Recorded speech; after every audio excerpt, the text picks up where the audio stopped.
the silent cry of consciousness.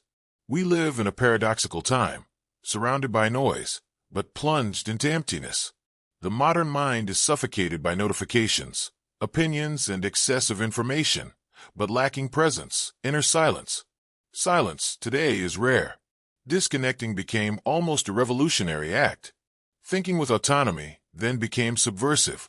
After all, the system prefers programmable individuals, not thinking. Critical intelligence has come to be seen as a threat, while collective ignorance is encouraged and rewarded. This scenario is not the result of chance. It is carefully constructed through superficial content, ready-made formulas, empty promises, and constant distractions. All this disguised as entertainment, motivation, and success. It is a mental programming started in childhood and intensified in social networks. A training that turns subjects into products, people into characters. Waking up from this illusion hurts. It requires courage to face not only the system, but the silent connivance that we carry. Many prefer the anesthesia of routine. Study, work, pay bills, and repeat until the end. But there are those who feel an annoyance, a void that insists on calling. This discomfort is not defective, it is alert, an invitation to wake up. However, who awakens suffers. Questioning the world takes the ground, but it is also the beginning of freedom. The collapse we feel, individually and collectively, is not a sign of weakness, but of transformation. The disruption of the programmed mind opens space for conscious reconstruction. And this rebirth begins with something simple but powerful: stopping. Stop to feel, think, contemplate. The world fears this gesture because it knows who stops sees. Who sees changes, and who changes threatens the order in force. There is a war going on, invisible, silent, fought by algorithms, vices, stimuli, and comparisons. A war against lucidity, against the depth, against the wisdom. Who feels that he is going crazy, often, is just waking from a trance.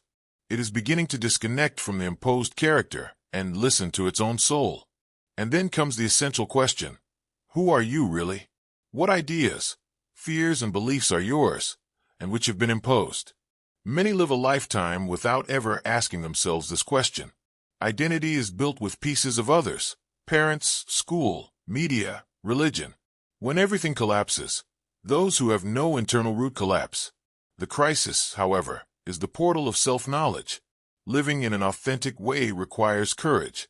Courage to disappoint, break away, let go. To face the grief of the version of oneself that no longer fits. In this process, true consciousness is born. An inner voice that does not scream, but guides. Which does not promise success, but points a way. A path of your own. But be prepared, this way is not applauded. He confronts. It bothers. Who lives with truth mirrors the inner prisons of others. And therefore, you will be judged, rejected, labeled. But you will also find something rare, fertile solidity. The chance to be in good company, yours. From there, everything changes. The choices become more conscious. The bonds more sincere. Life lighter, yet challenging. Being who you are, in this world of appearances, is a radical act. An act that restructures everything. People move away, others approach. The external world begins to reflect internal coherence. It is not magic, but alignment. And even with chaos on the outside, those who know themselves on the inside remain firm. At the end, the deeper question emerges. If everything is falling apart around you, what still stands within you?